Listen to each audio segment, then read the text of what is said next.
Any person in this world should read books, like once in a lifetime at least, like any amount of books, but to read with attention and focus, because that's a life-changing event. Because then you're not seeing world as it is or as it's shown to you using your head to understand world. And once that happens, like you using your head to like introspect or understand or interpret something, to understand it, like, okay, the world works in contradictions. It's not like there's not right and wrong and the contradictions between them. There's black and white and then there's this gray area in between, and you're like, what the hell? Listen to good music. It can help you a lot.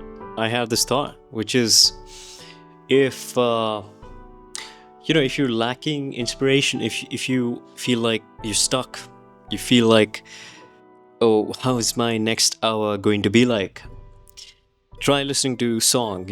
I think music has a profound impact in your day-to-day life. Instruments, frequencies, I think vibrations, sound, they affect your head. They have some sort of a neurological moment. You start listening to some sort of a tune.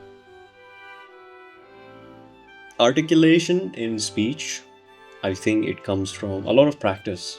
If there's no outlet for your articulation of words, or let's say just words, if there's no outlet for words, if you like suppressing something in your head, you feel like, oh, what will they think, then there's a problem. If you're kind of worrisome about, oh, how will what I'm trying to say impact or turn out to be, like you feel shy, which is also a good thing in its own respect. I mean, I think that, yeah, it's kind of a double-edged sword. Like, once you feel like it happens when you start reading things, or you're watching cinema, or if something or the other happens in your life that leads you to rethink things, or leads you to kind of introspect things. Once that starts to happen, the next thing you know is you stop speaking, and it becomes very hard to talk to people. And even in that, when that happens, when you're kind of shy enough, or if you're worrisome about, okay, how is what I'm going to say impact the people around you, or would it even make sense? Will people make fun of me if I say what I really want to say? People will make fun of you. That's the point I'm just trying to say. But it's fine. It's okay. The point is, you got to make use of your gifts. A lot of practice, as well as some sort of an instinct toward that skill, I guess. Like, as children, we know like we're good at something, and if we have a platform or an opportunity to work upon that, I think that turns out to become our livelihood. Like, for example, I was not that good at writing, but I think in my college years, when I was doing English honors, I started focusing toward my writing. And the more I practiced, the more opportunity I got, the more I think I was in tune with how you write. And it's very important to read a book in the right way. For example, for me, Wuthering Heights was a very big challenge to read it. Like, it was very confusing at first, but now when I read it, like, I really understood, like, how you're supposed to read a book, because I spent months on that book to like finish it. And this was my first novel, like a classic novel that I read. So it became very important to understand how, or to ask the right questions, or to know, okay, this is what I'm reading, this is what people think of it. There's just one interpretation of yours, and then there are thousands of people around you. And if you've read a book carefully, if you've read with taste and attention and focus, you establish your own interpretation of the book, which could be similar with a lot of people out there. Like, of course, there's this general interpretation, but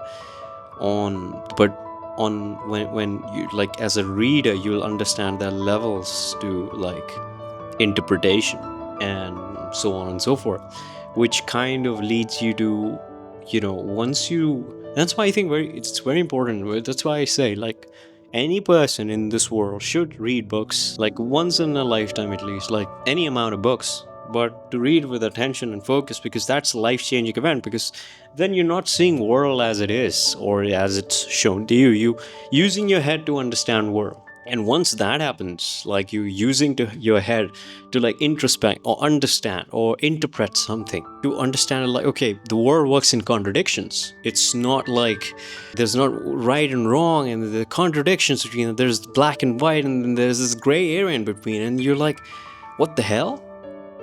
Like, you're questioning, and then comes meaninglessness, nihilism. Then comes existential crisis. Then comes Albert Camus, The Outsider. You're reading this stuff, and then you understand. Okay, these. But then in our life, I think our life, the system, the way it is, it makes life so complex and complicated that the taste, the search for meaning from life, it just dissolves into some sort of a routine or some sort of a cycle that every human being, day in day out, repeatedly is going through. They're like, that's when the colors dim. That's when there are no colors left in life. And it's heartbreaking, but it's true. Like, you see the images in front of you with so less color. Like, it doesn't even matter if there's a rose, in front of you. There's this flower which is like brimming with life, and children is like in awe of that. And at the same time, for you, it's like gray in color. Like, I don't see a rose. I have stopped seeing roses as red. I see them as gray or black. Now. And I'm also growing a tummy, I think. That's a sign of what?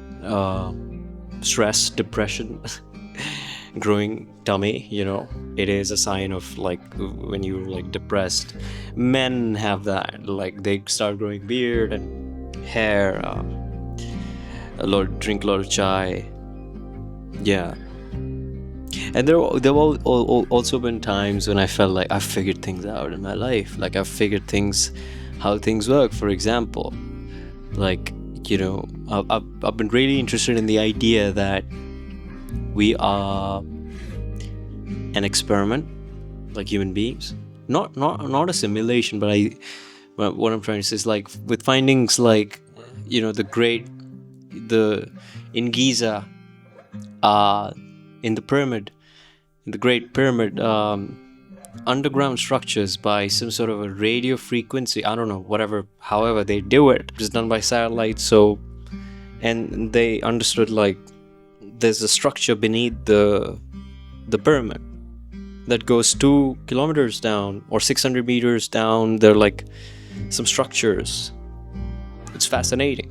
And then you read about Anunnakis and UFOs and UAPs. My personal, and also, of course, my personal experience with UAPs has led me to, in this cosmic sort of perspective that I'm developing over time, or my inclination toward these things is because of personal encounters with these things, or feeling like you feel things differently when, like, you're trying to reach for a higher purpose. I'll end this today here. We'll talk about it more